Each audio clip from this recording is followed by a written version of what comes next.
প্রিয় ভাই বোনেরা, কোটা আন্দোলন নিয়ে বর্তমান পরিস্থিতি কি হচ্ছে আপনারা দেখলে বিশ্বাস করতে পারবেন না। সব জায়গায় যেন এক যুদ্ধ পরিস্থিতি তৈরি হয়েছে। তো প্রিয় দর্শক, কথা না বাড়িয়ে আপনাদেরকে নিয়ে যাচ্ছি সেই মূল দৃশ্যে। তো চলুন আপনাদেরকে দেখিয়ে নিয়ে আসি কি করতে যাচ্ছে এই কোটা আন্দোলন নিয়ে। তীব্র সমালোচনার পাশাপাশি এবার বয়কটের মুখে আলোচিত সমালোচিত শিক্ষক ডক্টর মোহাম্মদ জাফর ইকবাল।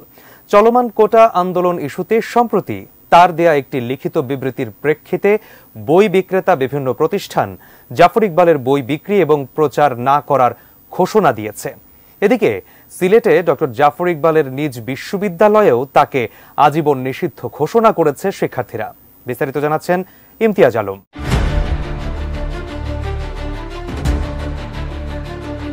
আবারও বিতর্কিত হলেন কথাসাহিত্যিক ডক্টর জাফর ইকবাল। চলমান শিক্ষার্থী আন্দোলনের জেরে নিজের অবস্থান জানিয়ে একটি চিরকুট লিখেছিলেন তিনি।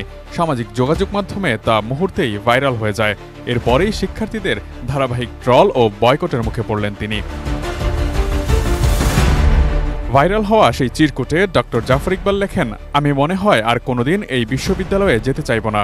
ছাত্রছাত্রীদের দেখলেই মনে হবে এরাই হয়তো সেই রাজাকার। এই ঘটনার পরপরই তাকে নিয়ে তীব্র সমালোচনা তৈরি হয় সামাজিক যোগাযোগ মাধ্যমে। একই সাথে বয়কটের ঘোষণাও আসে পাঠক শ্রেণী ও বই বিক্রেতা প্রতিষ্ঠানগুলোর কাছ থেকে।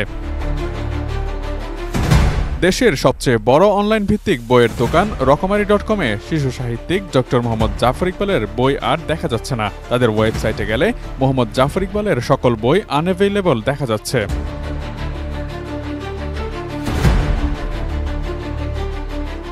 প্রগতি বইঘরও শিশু সাহিত্যিক ডক্টর মোহাম্মদ জাফর ইকবালের বই বিক্রি না করার ঘোষণা দিয়েছে। সম্প্রতি কোটা সংস্কার আন্দোলন নিয়ে তার একটি বক্তব্যের পরিপ্রেক্ষিতে এই প্রকাশনী এমন ঘোষণা দিয়েছে। তাদের সামাজিক যোগাযোগ মাধ্যম ফেসবুকের প্রায় 1,26,000 অনুসারীর পেজে বিষয়টি নিশ্চিত করা হয়েছে।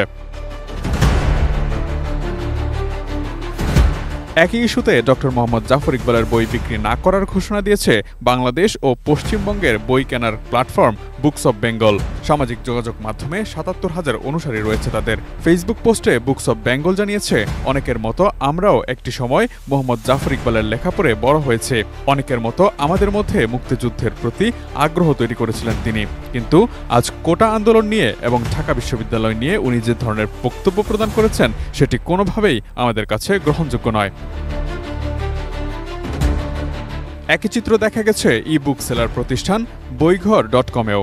সেখানে মোহাম্মদ জাফর ইকবালের কোনো বই খুঁজে পাওয়া যায়নি। আরেক বই বিক্রেতা প্রতিষ্ঠান ঢাকেশ্বরী.com-ও মোহাম্মদ জাফর ইকবালের বইয়ের প্রচার ও বিক্রি করবে না বলে ঘোষণা দিয়েছে।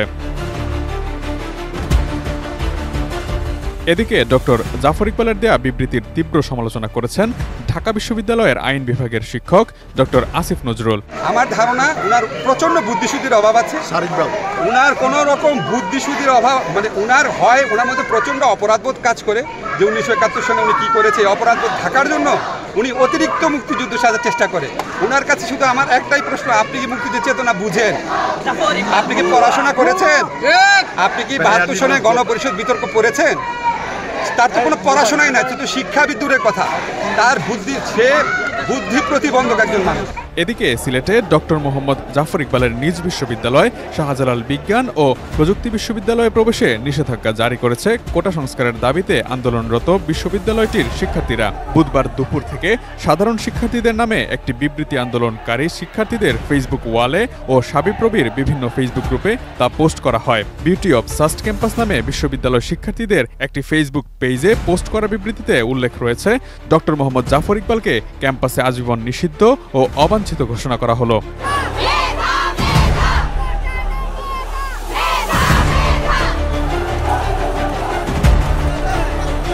Imtiaz Alam, ATN news.